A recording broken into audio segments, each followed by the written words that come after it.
Good morning, people. No, good morning. This is the AutoHub show, and it is the last show of 2024. It's the celebration show, and if you don't watch a lot of Christmas movies during the year, it probably wouldn't be the first. But this is one of my favorite scenes from one of my top five Christmas movies.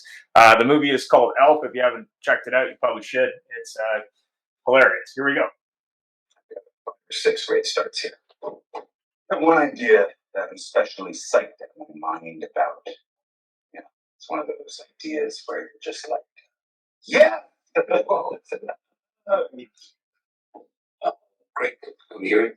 I'll start with the picture this. You got. I don't care who knows it. Buddy, not now. Can you please go back to the pit? I'll come visit you in a little while, okay? I didn't know you had elves working here. All right, you're my friend. He doesn't. Get back to the story, please. Okay.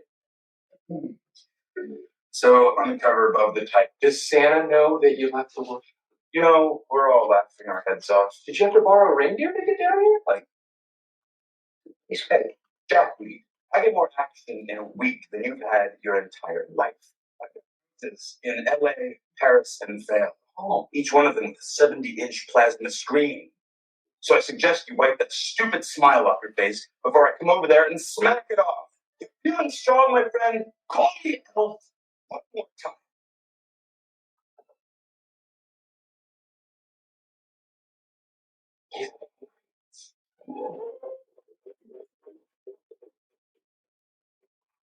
Cute.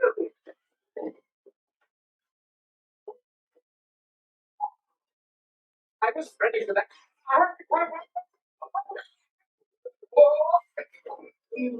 Call me Elf one more time. Yeah. You're an elf.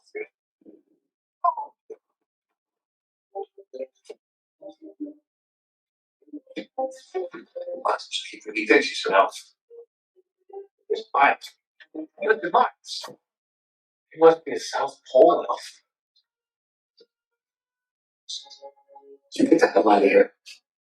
Where do you want me to go? I don't care where you go. I don't care if you're an elf. I don't care if you're nuts. I don't care if you're my son. Get now. So that's Elf. If you're not familiar, really good movie, I thought. Anyway, I think it's hilarious. Anyway, so here we go. One sec.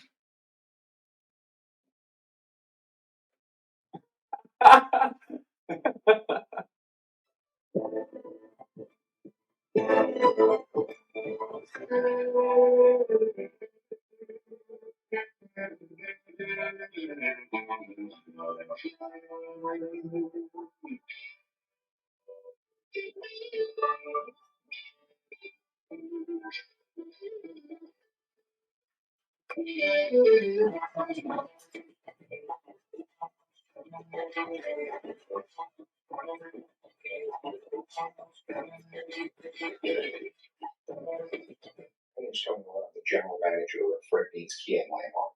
We just wanted to take a minute to talk about Larry Feldman, Career Traders USA. Larry and I have been working together for about the last 12 years now. And anything I've ever needed as far as recruiting, training, Larry's been right there.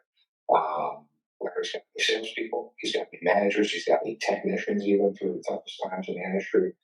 And he is just the kind of guy who's going to tell you exactly what's on his mind. He's going to tell you exactly what he thinks. But Larry also has the expertise to back it. When he was in the dealership world, he was a top performer. And that's really important to my staff, especially as it pertains to training. A lot of people can come in and teach out a textbook, but Larry has real world experience dealing with customers, dealing with situations in dealerships that we go through on a daily basis and try to train on. But Larry's been through it, so he can really empathize with the people and tell you what's worked for him and maybe what way not to go. Larry is just always at a 10. I mean, his energy level is always up there. And I think people, they just love that and they feed off of it. He's not faking it. He is genuinely excited to come in and help you. He's excited to come and help grow your business. And he's one of those people who just really enjoys seeing dealers succeed and have a lot of fun at the same time. Connection. Having a support system to lean on. And roads to endless possibility.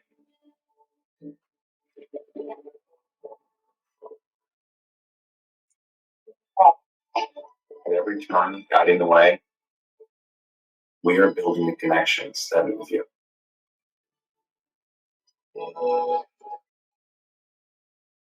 So what would your dealership feel like if your entire sales staff was literally on fire, your sales and service staff?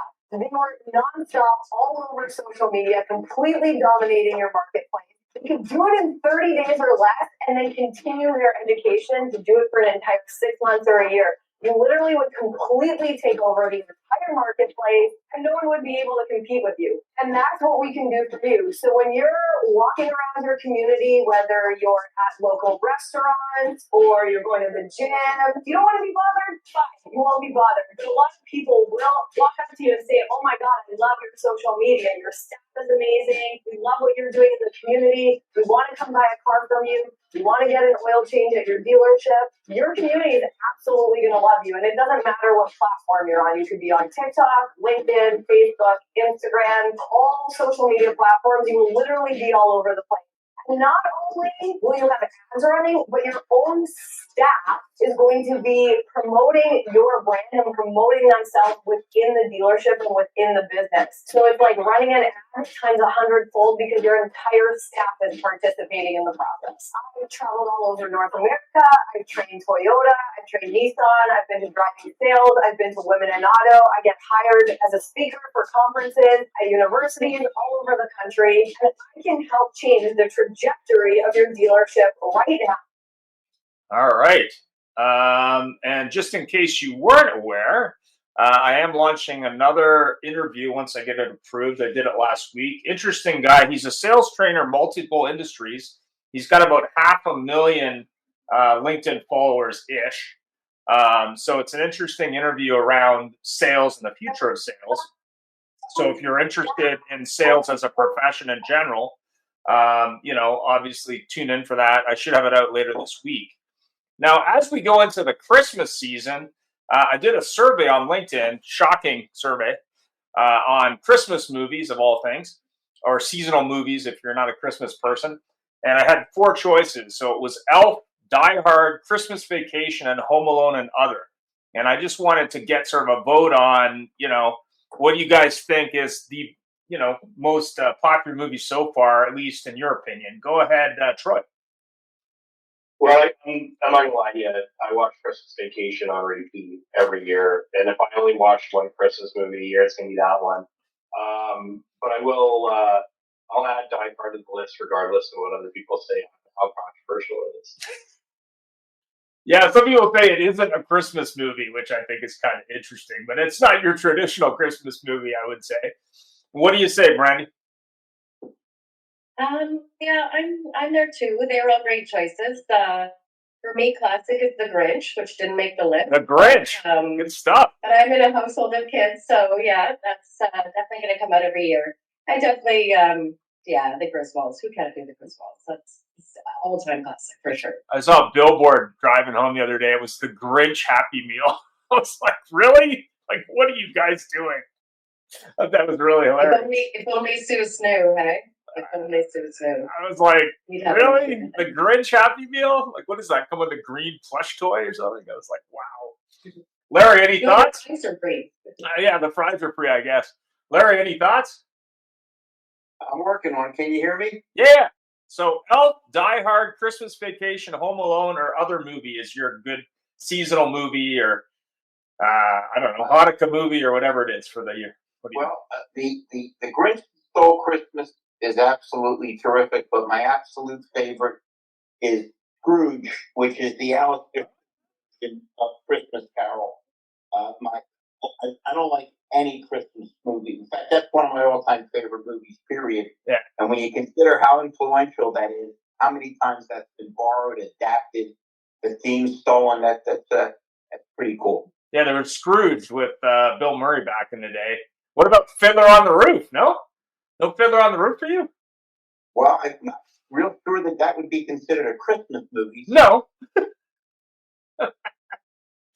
Hey, if you're going musicals, my all-time favorite musical is 1776, which was the depiction of how they came to an agreement to declare independence. They took all the real dialogue and added a bunch of crazy music, but man, is that fabulous.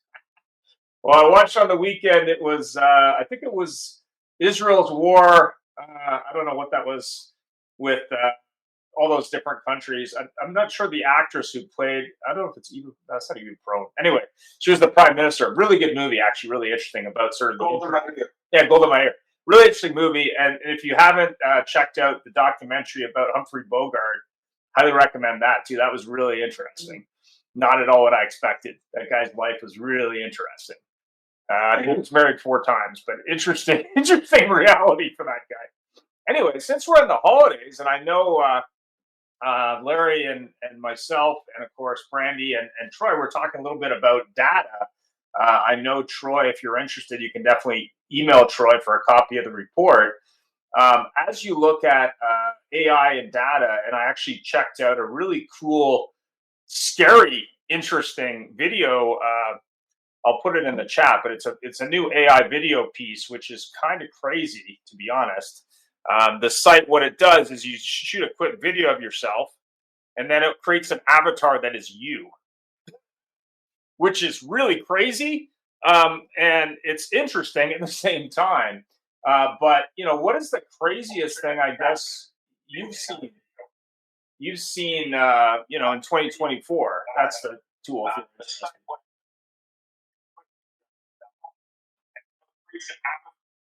So, what do you think is sort of the craziest as we look at Grok and other tools? What do you think is the craziest sort of tool that you've seen in 2024, or maybe the newest tech that you're excited about for 2025? Go ahead, anybody. You go ahead, Troy. Well, I think as far as the tech I'm most crazy about for 2025, sort of dovetailing off that whole AI thing. I mean, it's a little scary. I'm not going to lie, but as I'm sure you can imagine, I've been sort of immersing myself in the cybersecurity world this year. And when we started to learn about some of the ways that there's an intrusions into businesses and people's lives. I was having a chat with a friend of mine, and they were telling me that they also were learning about cybersecurity. And I refer to the story that my mom, who's in her late 70s, got a phone call, got swindled out of about $5,000 in cash at the end of the day. It was multiple phone calls, multiple transfers of money, and my friend said, "Well, that's nothing." The security expert that we were talking to said the next thing they're going to do, and so dovetailing off their avatar thing, Ian, Yeah. is he said if they can just get you talk, someone will call you and try to sell you something, and if they can just get you talking for, let's say, 120 seconds about anything, you might not have any interest in selling you something. They're not even selling anything that's real anyway. It might just be an ebook. It might be something that they're going to give away for free, but they need you talking so they can get enough voice print to create a full conversational model with your voice. And then they call your mom and say, "Hey, mom, I'm in Cancun. I'm in jail. I need $10,000. Can you send it right away?" And it's your voice. And so, as far as I'm concerned, the AI thing, we talk about all the scary big things that it can do. And I think there's a long way for it to go before it gets, perfect and seamless. But the stuff along the way, the number of things that are making it go for bad is terrifying to me personally. And not just because I lived it this year.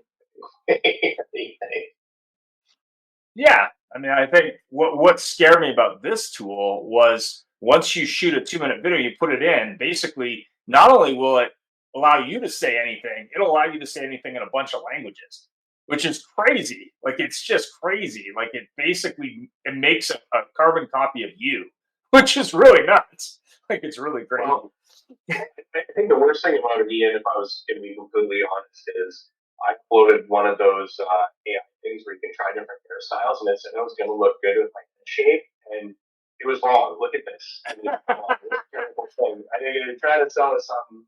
Whatever it is, don't believe it. So it was like a hair replacement tool or something? I'm just kidding. I don't have any Crazy. to replace it. Yeah, it's okay. Brandy, what do you think? Yeah, that is definitely all on the scarier side. I'd say the most I'm definitely most excited for is Disclose and Motoclose, of course, because it's been a long time running. Right. However, yeah, you know what? Everything that's coming, I would say my biggest fear is also probably whose hands it's going into.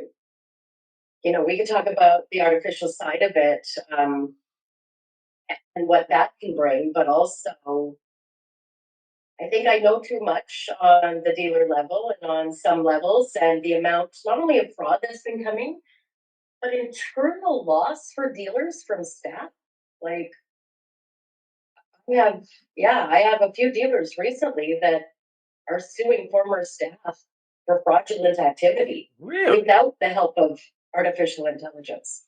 And It's so I would say that does alarm some bells. I'm most excited for it to make dealers more efficient and for us to more strive to hit the levels that clients not only expect but actually deserve. I think that's a long time running. We are not capable as humans to respond and to treat the clients as they've deserved. So I think that guidance for dealers to make them better, and hopefully they use it. yeah. Just to tack onto that, I think that is the best part of AI is the fact that there is such an element of augmentation to the human experience piece where you can have the staff working 24 hours a day in 50 different languages plus, never miss a phone call, never miss an appointment, have 20 inbound calls at the same time, and each customer is going to get a top-notch experience. And I think that's huge. And I think that the other half, and we talked about it on the prediction show, and we talked about it on the AI show, is really the difference between what an AI, proper AI model is, and all these disruptors that say they're AI, but they're really just automation or automating some processes. I think 25, because of the hockey stick curve that AI and technology's taken in our industry in the last 5 years, I think 25 is going to be a huge shakeout industry here.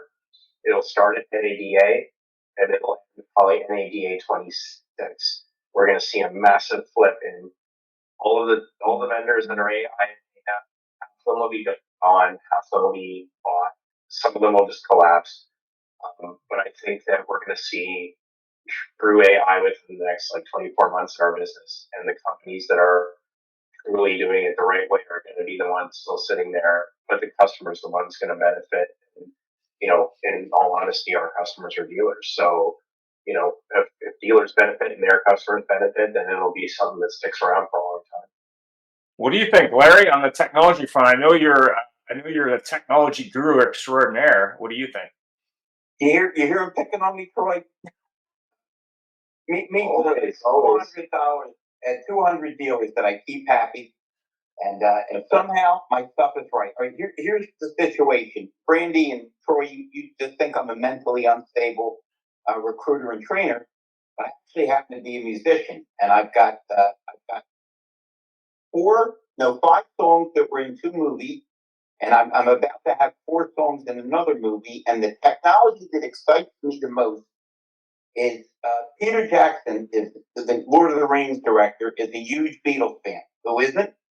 And they got him involved with Let It Be, and he was able to extract old tracks and make them clearer, which is amazing because so much of the music that we fundamentally love and has changed the world was not recorded that well.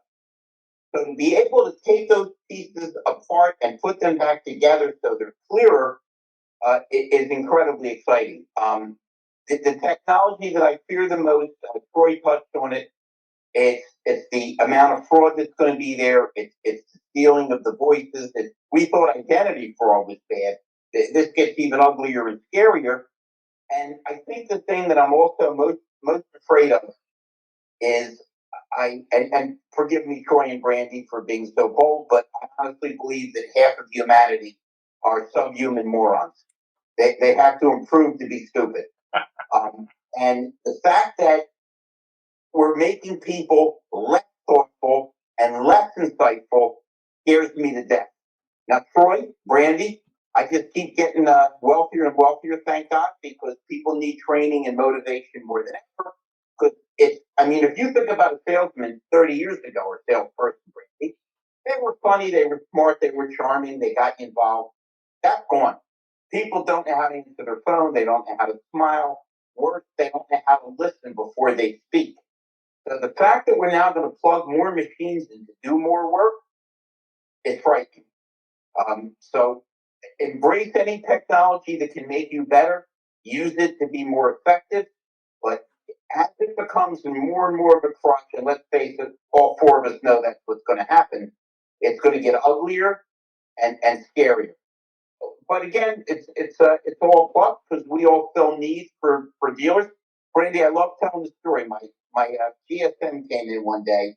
I owned the store at this point and said, "Can we talk for a minute?" I said, "Sure." The door policy, and he let out about 97 F words. The dumbest sales staff all. They're morons. I said, "That's great, isn't it?" He said, "What do you mean?" He said, "Well, if they were good, they were brilliant, I would be paying you $125,000. He looked at me funny and he said, "I get it." So, like everything else, every negative is an opportunity. The technology stuff is fabulous, right? We all know that the iPhones we hold in our hands have more technology than what they were able to get up to the moon with the equipment. So I'm excited by anything that's good. I'm scared to death of the fraud. I'm triple scared of the fact that people are going to use it as a crutch. And, the equivalent of sticking your kid with an iPhone in his hand in front of a TV all day and say, entertain yourself. Other than that, strong opinions. When I look at people, like all of us, really, I mean, I get paid to talk to people for a living. And just like you, Larry, you teach people how to talk to people. I think there's going to be a real need for that more than ever because as people rely on the crutches, just like Larry said, the need to actually be able to use those tools to apply to face-to-face contact is going to be a rare commodity. And my son bought his first house not long ago, probably about a month ago. We went to the realtor to sign off some paperwork. And it was in West Vancouver. I lived in South Surrey. It was about a 90-minute drive. And we showed up at the office, and I said, "Could this have been done over DocuSign? I bought my last 3 homes on DocuSign." She's like, "No, I need to see your face." And so, despite the fact that we're automating everything and there's so much artificial intelligence, I think the need to actually have that face-to-face contact, there's going to be a real highlighted need in certain places to do that. And as much, we all joke aside that you can buy a car online, you can have it delivered to your house. Nothing replaces that. Walk into the dealership, open the car door. There's a brand new vehicle that still has the plastic on the screen, and you smell that leather for the first time. Until they can pump that through your phone or your computer, I think there's going to still be that need for that last little human interaction piece to put it all together. Troy, not only do I agree with you completely, but have we all experienced where you have the brain trust of the dealership and they still order the wrong car or the wrong equipment? What do you think is going to happen when the public's doing it? These people have trouble ordering things through Amazon for $8.17. So I'm going to take it. Go ahead. Human element is going to get. It's going to be because it's so rare. Because Brandy is so tired, like I am, of seeing 4 people at a restaurant and all 4 of them are on their iPhones, not communicating with each other. It's going to be more and more important to be charming, to be personable, to be a better listener. So again, for anybody that's involved in what we're doing or how we're doing it, it's a plus. It's not a negative. It's like everything else. If you use it correctly, any tool that's used correctly makes sense. If you take the most basic thing, it's a hammer, and you're not paying attention, you break your thumb, what good was it? And it's never really the tool's fault. It's the implementation. Oh, implementation. That was a lot of syllables. Is it okay to use that on the layer? Yeah. I want to stretch that to maximize the value. Unlike the politicians who minimize the value and extend the word sound. Hey, I get it. Hey, Hey, before we go on any further, I just want to acknowledge the Christmas miracle that just took place when Larry said he agreed with me. I don't think it's happened in the last couple of years, and he said completely. So I'm going to snip that out of this, and it's going to be my new LinkedIn Right. video. I hate to correct you when you just said I patted you on the back. I always Oh, no, you have me on the back. You said you completely agree with me. Normally you say, I agree with you, but change everything. I'm just joking. let me tell you something. You and Brandy and my boy Ian Nether, I appreciate all three of you for one reason. Well, other than you're wonderful people, you're reasonable. The other thing that I fear drastically is the amount of unreasonableness we have. And again, I'm just giving you my opinion, which comes from a lunatic, but a pretty well-read lunatic. We've been infantilized, not as a society, as a planet. And we think like children, and we stamp our feet, and we get angry. So anytime I can talk to somebody that's reasonable, I'm in heaven.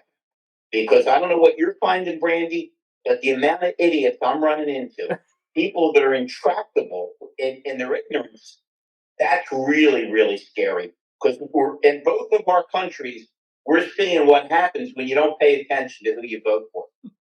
And that was a shot at what's going out, not what's coming in my country. I'm not going to argue with your guy who's the governor of Canada, I understand. Yeah, he's not a good look for him recently. Not that that's changed all that much, but anyway. I'll add to that though. You know what? Great, Brandy. No, I was going to say we're creating a monster.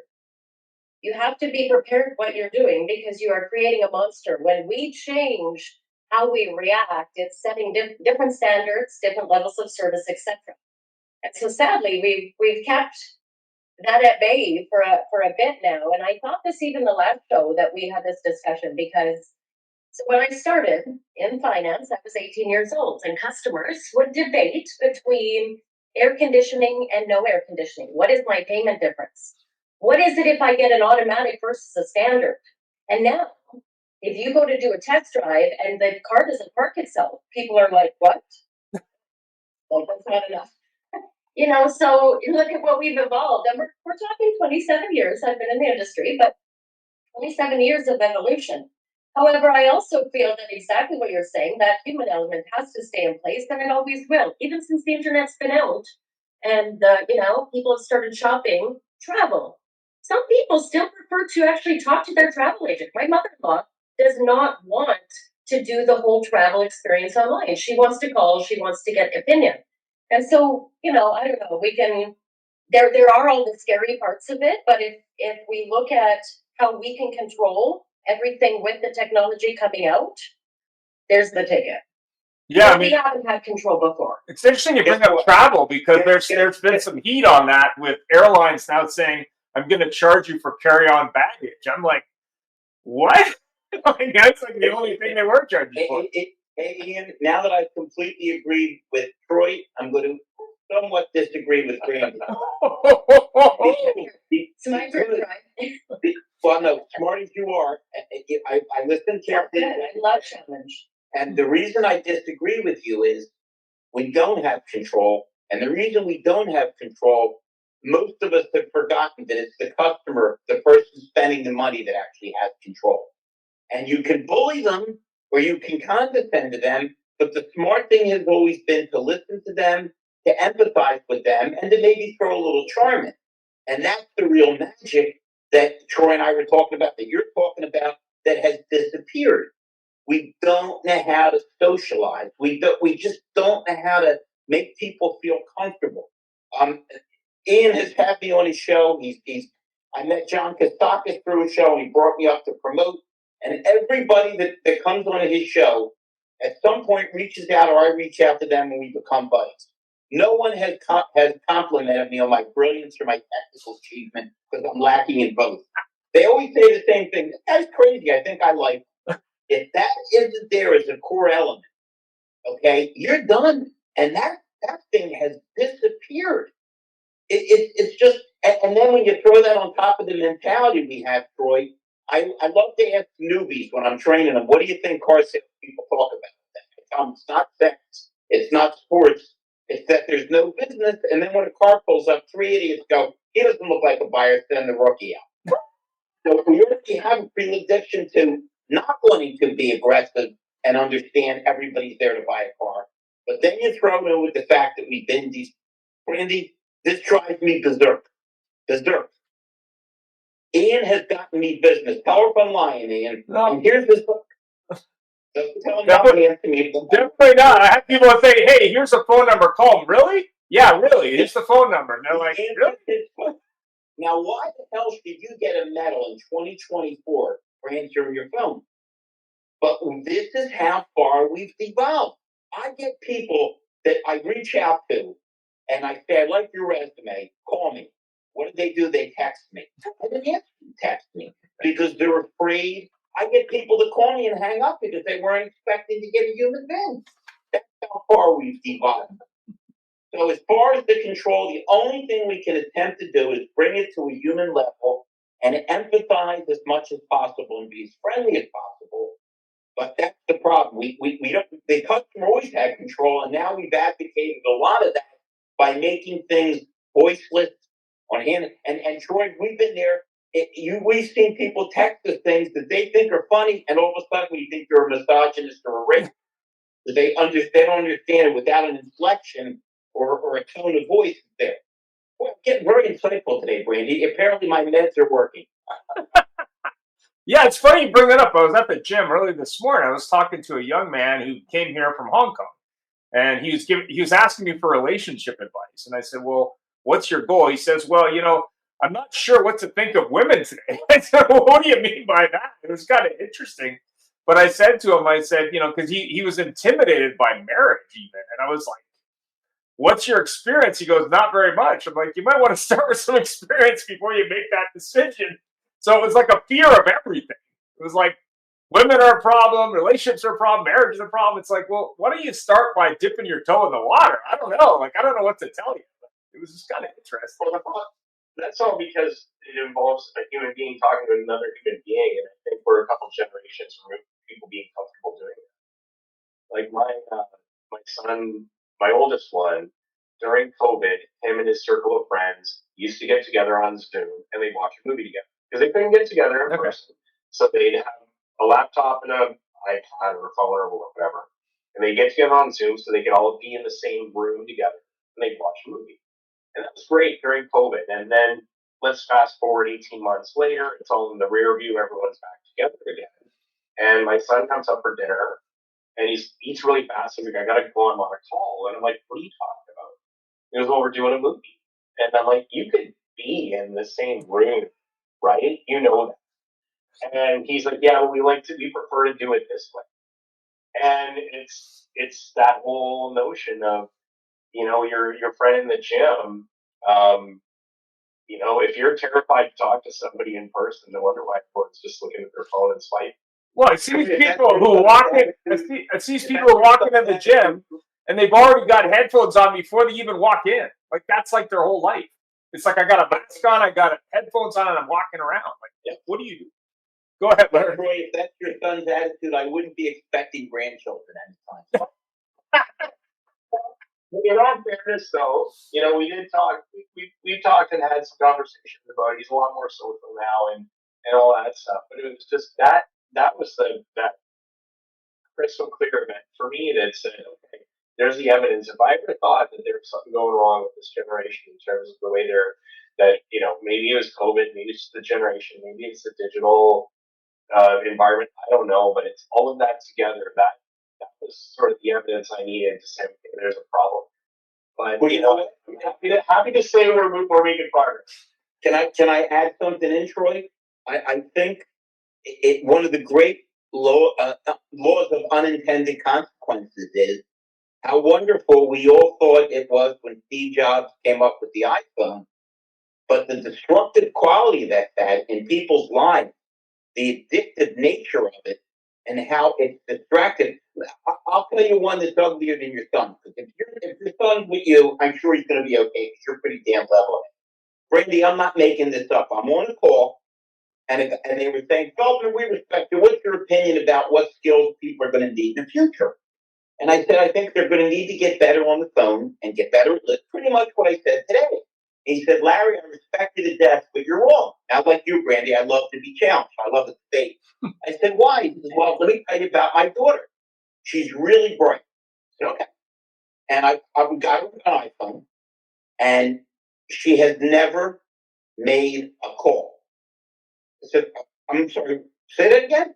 He said, all she uses this for is text. He said, well, wait, that's not the crazy part, Larry. Her grandmother, now he didn't say whether it was his mother or his wife's mother, apparently something happened that was really nice, and they sent her, the grandmom sent her a check. The problem was the check was too large to deposit, when you take the picture with the bank. So she said, I can't deposit it. And the father, like Troy would say, like Randy would say, like you, like I would say, would be, well, just go to the bank, make a deposit slip. I can't do that. I'm going to tell grandma to write me 2 smaller checks. To me, that seems insane. But again, we're kind of on the outside looking in because we were raised in a different time by different standards. And the things that we think are completely insane, they think are fine. Well, my grandmother used to write me a check to get an ice cream sundae, and half the time she wouldn't sign it. It was like $3 or something. Because she used to go to this ice cream store when she was a kid. She used to send me these checks for like $3. Sometimes there was no amount. Sometimes there's no signature. Sometimes no name. So wait a minute. Your grandma schooled every used car dealer at all times. Oh, I made the check out wrong, and that was my last check. I'm back next week. yeah, I would agree. I mean, at the end of the day, it's funny. As you look at the change out there and the rate of change, which is the discussion I had on this interview, which I'll be putting up hopefully on Friday. And we were talking specifically about sales. He's been in sales and sales training probably as long as me, maybe not quite as long. But we were talking about sort of the evolution of selling, but more importantly, the evolution of skill set. Because both of us had started with white pages, yellow pages, old school stuff, and are now using new technology. But we were talking about older guard salespeople versus young salespeople, and how can that young salesperson add value, and how can that older person add value? And it was interesting because he was saying, I used to shoot, or I did. He just completed a video series that he just shot, and he says, I'm convinced that within a couple years, I won't even have to shoot it. I'll just do an avatar. I'll put in the script, and it'll do it for me. There will be no video at all. It's just it'll act like him. So I thought that was really interesting. But more importantly, what he said was, you look at AI as a sidecar or as an assistant moving forward. It's really being able to embrace that technology and using that sidecar that's really going to increase your productivity and results. And I think part of that is you've got to understand how to do the activity first before you can even add that. But also, if you don't understand the activity, when you add that, it's not going to be good. I mean, that's my opinion. But I mean, what do you guys think? Well, I think any new technology, if you learn what it is, you learn how to use it, you learn what to use. Well, you can make the choice then to use it or not. But if you choose to ignore it, you run the risk of it passing you by, of course. And I think that there's probably been a lot of great technologies, especially like when you think about, all the people that say probably the number one career skill that people are hiring for or that are going to be in the next 5 years is the ability to create media, whether it's video creation, content creation, AI manipulation, whatever that is, because the need for all of this media constantly churning is so great. Well, 5 years ago, we were talking about mid-roll and pre-roll and stuff on YouTube videos. No one's going to watch a video that there's an ad for. And here we are. People are paying, exponentially more money for their YouTube subscription so they don't have to watch a video. Things like that. I mean, you just have to accept that, this whole media thing is not going away. We're going to get stuff pumped into us no matter what. You can choose to ignore the technology or you can choose to use it. Just understand that, like all technology, half of it's going to fall away. And you have to have the bandwidth to study and analyze it enough to make a good decision. But sometimes you're going to embrace a technology that's just going to fade away. Like think about styluses on Palm Pilot They lasted for like 2 generations of product, maybe that's like 4 years. Then they were gone. And then once in a while, I get a pen with like a rubber nub on the end, like someone could actually use it to manipulate iPads. And okay, I know it's the first new design that is my age because that's a good thing, right? But every once in a while, you'll be able to recognize from 50 feet away something's garbage. Other times, you got to buy it and use it for a couple of years before you realize it's garbage. But not learning it is an option. Well, look at the metaverse. Like that was all the hype 2 years ago, and oh my god, it reminds me of Lawnmower Man from the '90s. But it's like that's dead. But now everyone wants to wear a headset, which is I don't know. I don't know if you checked out that one from Oculus or the one from Apple, but I went and did a demo, and that is the weirdest experience I think I've ever. I mean, I can't imagine basically putting my head in a headset. Like I can't. I just can't. It just was bizarre. I had a chance. We had a tech sandbox at CDK head office for a while, and when we walked in there, I started in 2014, so picture that. We had a 80-inch screen that was touchscreen that you could play Fruit Ninja on, and the idea was how do touchscreens or how are they going to work, right? So we just wanted to be able to break the paradigm.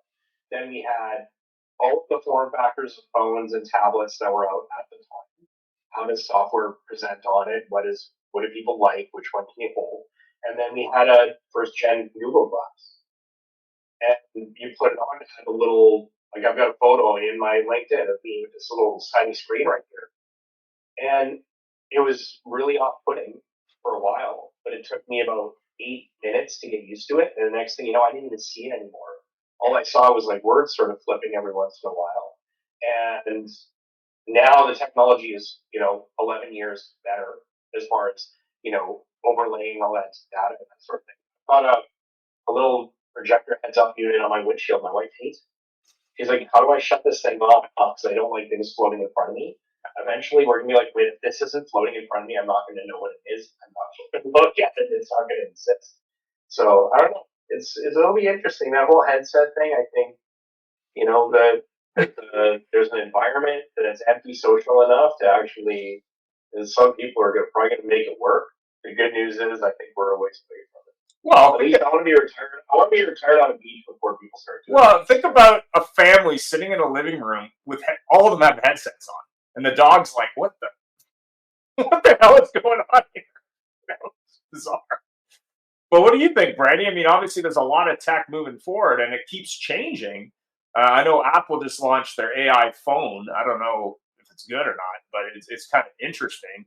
But as you look at Grok and other things out there was another one I learned about last week, which I wasn't familiar with. It's called Perplexity, which is another AI engine that I'm not familiar with. But the big question becomes, much like the metaverse, what do you think's going to happen with all these options? Are people going to just like streaming channels go, okay, I don't want 10, I want 1? Like, I mean, I think that's the natural progression, but what do you think? I think if we focused on anything moving forward, it would be understanding your audience. Yeah. Right? So what audience is using what, is doing what, where? The thing I caught is that you had said, even artificial intelligence still has to be told what to do. Yep. Right? So who's directing that? Where are you getting, we started this, the show talking about AI and data. Where are you getting your data? How are you using it? But I also will say that there will be just such a disconnect. And I pray and I hope that it doesn't go to the point where we are at such a disconnect. I too have like my own COVID story where literally I went and as soon as kind of COVID cleared up, I went and did a contract at an RV dealership, and I found my first couple of days there, I couldn't even have a conversation. I stuttered for words. I'm a loner. I can be at home. Like COVID did not bother me at all. I realized what a geek I am and how much I can totally disconnect. But I also realized actually what that did for me. And it wasn't healthy. I can do it, but it's not healthy. And so I really think that we can't go to too much AI. We really have to keep that personal side in it. Larry, you've mentioned that numerous times. Surprising people with that personal connection will be, I think, where dealers totally take the advantage. retailers, etc., take the advantage. You'll shock your audience when you actually connect them with a human being rather than just a bot. Yeah. I mean, what do you think, Larry? Are the bots going to save us? No, the bots are going to make us insane because I've never met anybody, even masochists, that like it when they get 19 voice prompts and then they get hung up on anyway. People want to listen. You get all three of your smart, successful, reasonable people. How frustrating is it when you have a little problem and you just want somebody to say, "Oh, I see, we entered it in the wrong column, or I'll fix that." And after 20 minutes on hold, you're ready to commit homicide. It's back to let's behave quickly, let's solve problems, and let's make it clear. You know what? I hate when that happens, Brandy. I know exactly what you mean. Let me fix that for you. None of this is really complicated. The farther away we get from being human, the farther away we get from empathizing, we're done. I'm on a lot of AI shows, which is really funny because my technical expertise is in the negative numbers. I'm more of an advocate, sundial. But AI cannot put its arm around you or say, "Yeah, that happened to me. I hate that," or smile. And so again, like we said earlier, it's a tool to be used. If it's used as a replacement, the dealers are digging a deeper hole than they even thought they were, because we're now making it clear. I'm sure you don't have to be sociable. We've got this machine that will handle it. It's not what people want, and the young people that it's really easy to feel. Brandy, I had a class in Florida, and my classes, Ian's seen them. I go about 3 hours. I don't bore anybody. I'm so nuts. They're afraid to go to the bathroom. They're afraid they'll miss something. And his kid stood up and he was really cool. And he says, "Man, I like you, but you're an old guy." I says, "You're absolutely right. I grew up with the Beatles, the Rolling Stones, Ray Charles, James Brown, and Otis Redding. You have Kanye West. No wonder your brain doesn't work." So we all know that dealers' biggest problems is when they don't know what they don't know, as opposed to me saying, "I'm not real technical. Let me get a tech wizard on this. Okay, I'm not a transmission guy. Let me go to a transmission. But you know what? There's something wrong with my leg. Let me go to a leg specialist." So the fact that they don't understand what they've missed with human contact is frightening. I mean, Troy, I'm a movie freak. Sometimes I go twice a week. I just like sitting in the theater. I like getting the popcorn. I like nudging my wife when something good happens. I don't care how big the screen is. You're taking yourself into a different element of viewing. The concert videos are great. The constant presence is great, but it's not like when we were kids. Man, when the Rolling Stones showed up in '69 and '72, it was like a visitation from another planet. So it's the levels of excitement, the levels of interaction have changed. And again, you feel like an old guy. Like, I just think we were more connected. I think we had more fun. Randy, I knew the universe was coming to an end when my nephew, who I taught to play basketball, I came over one day and he said, "Uncle Larry, can we play basketball?" I said, "Absolutely." He pulled out a video game. "So what the hell are you doing?" "I put a roof up for you outside. It's 75 degrees. So I think we can see that, as my father used to say to me, everybody's crazy except you and me, and I'm starting to wonder about you. So they say that 2 out of 3 people have mental problems. So if you're with 2 other people and they look normal, maybe it's you, right, Troy? I just posted about that actually. You laugh at me because I'm different, and I laugh at you because you're all the same. Yeah, I mean, I would rather be different. They always quote the wrong person. It was Oscar Wilde who said, "Be yourself, everybody else is taken." Yeah. I mean, there was an interesting thing I saw on the weekend. It was about '80s parents, and they were saying in the '80s you had to put something on TV saying "Where are your children?" because you really didn't know as a parent, just to remind you. And today it's like you can never do that. You'll be like, "What are you doing? What are you talking about? You don't know where your kids are." It's hilarious. But yeah, You get arrested if you treated your kids like our parents treated us.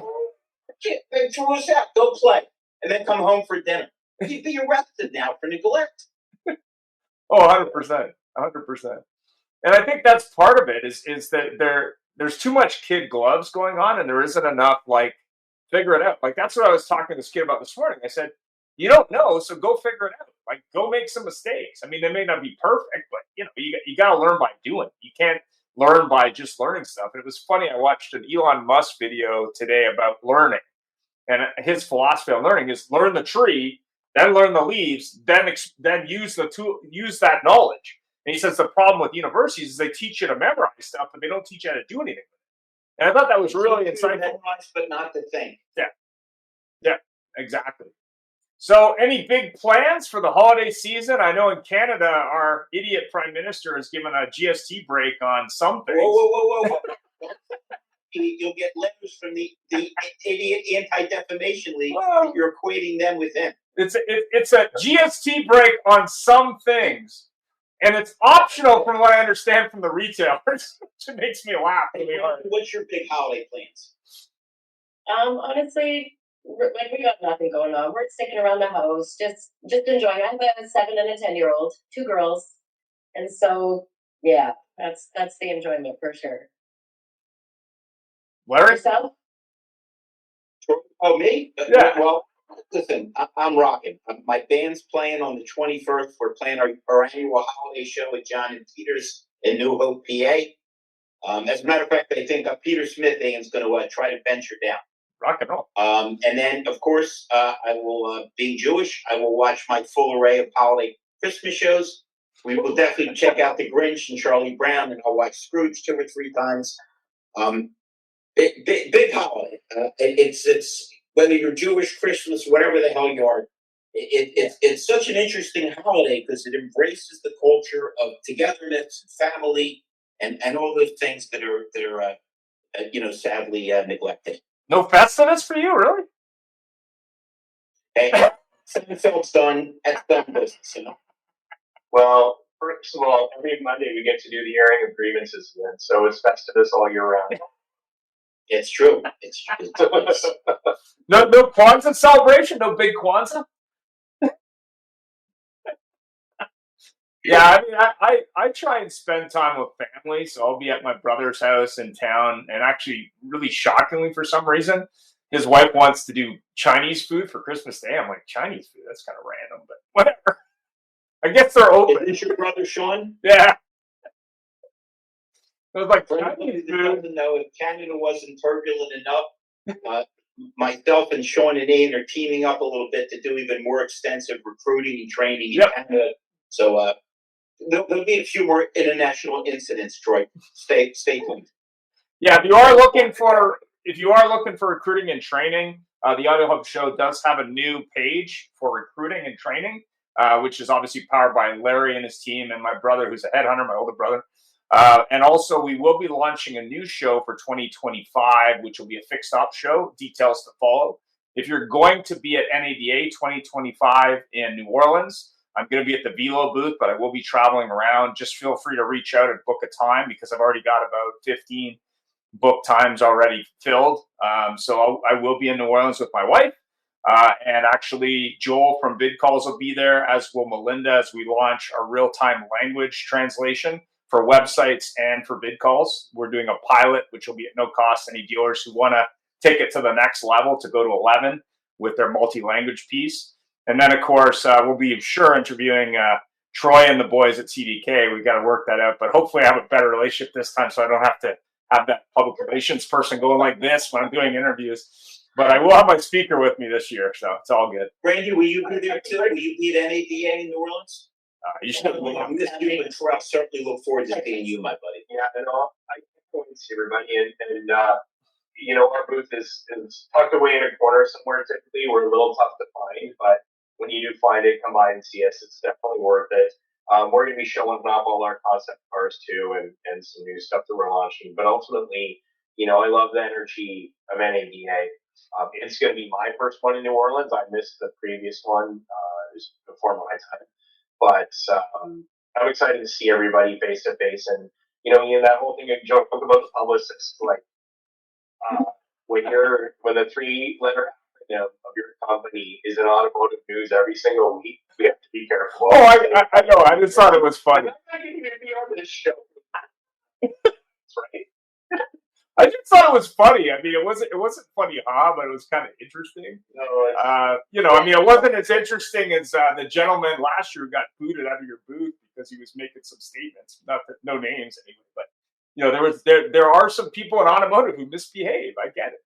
It's fine. Yeah, you know what? I'm looking forward to having conversations every year in the NADA. There's this nervous anticipation of, okay, I'm not gonna have a voice in 4 days. It's me, and you're in a giant conference center, whether you're in Vegas or anywhere else, doesn't matter. But you're screaming for 4 days straight. You have no voice.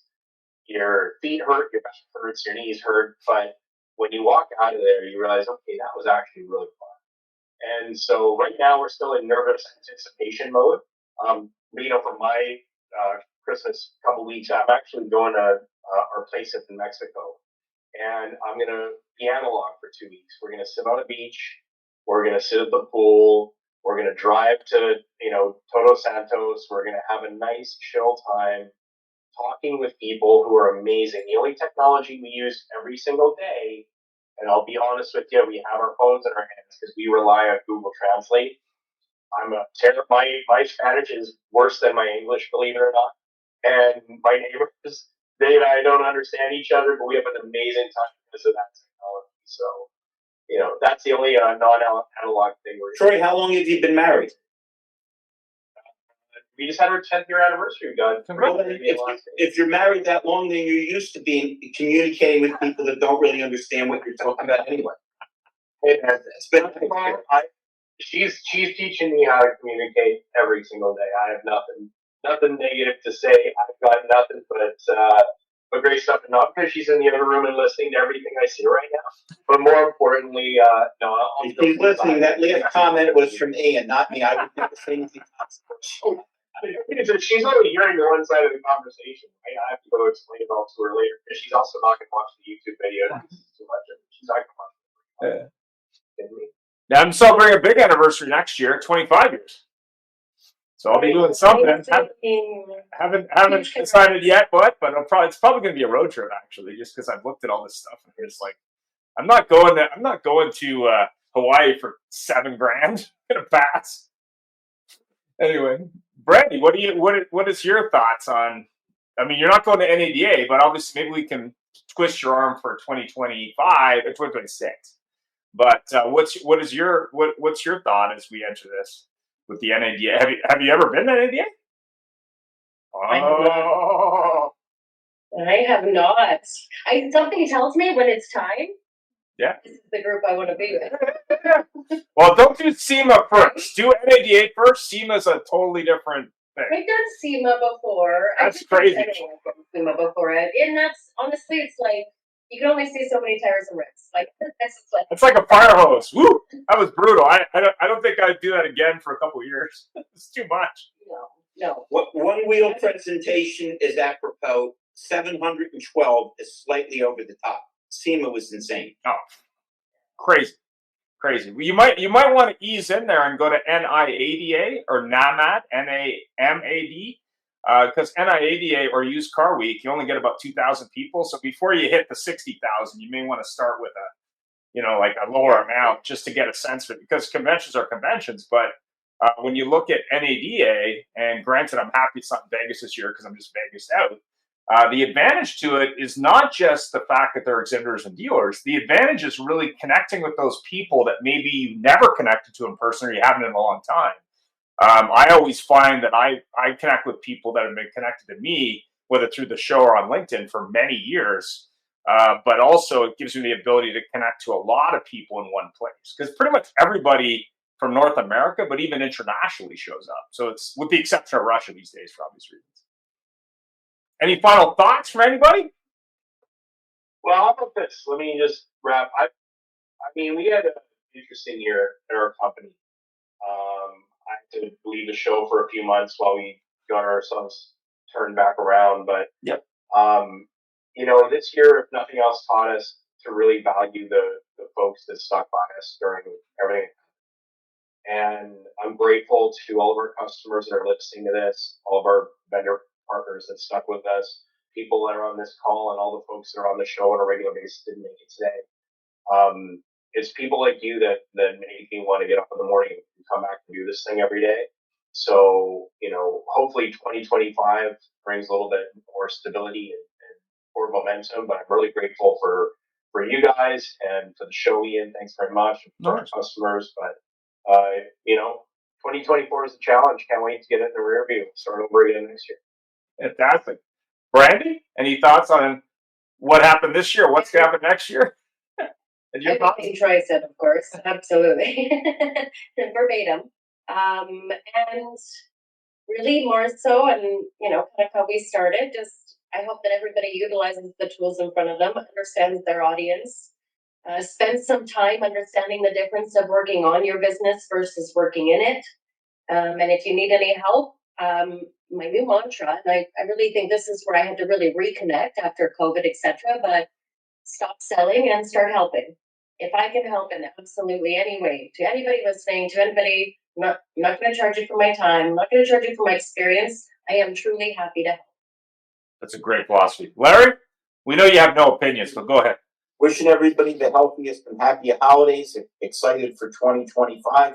Troy, looking forward to seeing you.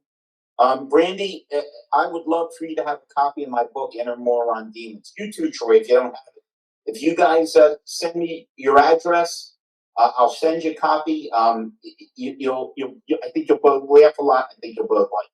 So, and get me your info if you'd like it. I'll get books mailed out. It'd be a pleasure. It was really nice being on the show with both of you. And if you're not going to NADA, I do have hats that I'm making and shirts for the show. So, Brandy, send me your size. I'll probably have someone I come back, but there'll be black hats, and the hats will be in 3 colors. So blue, black, red. No white this time because they're harder to get rid of for some reason. Not that Larry doesn't like them, but other people don't. The t-shirts will be black, and I will have those at NADA, and they'll be at no cost. So if you are at NADA, definitely come see me. And they will be a new design for 2025. And everyone, all the best for the Christmas season or whatever you celebrate, and for the new year. Thanks, as always, to all the listeners and sponsors of the show that make the AutoHub show possible. And, of course, looking forward to bigger and better things into 2025. And all the best in the U.S. for the Trump presidency. I'm sure it'll be a game changer and positive. And I'm confident, fingers crossed, that we're going to have one in January, February, and things will get better up here as well. Have yourself a great day. Thanks for watching.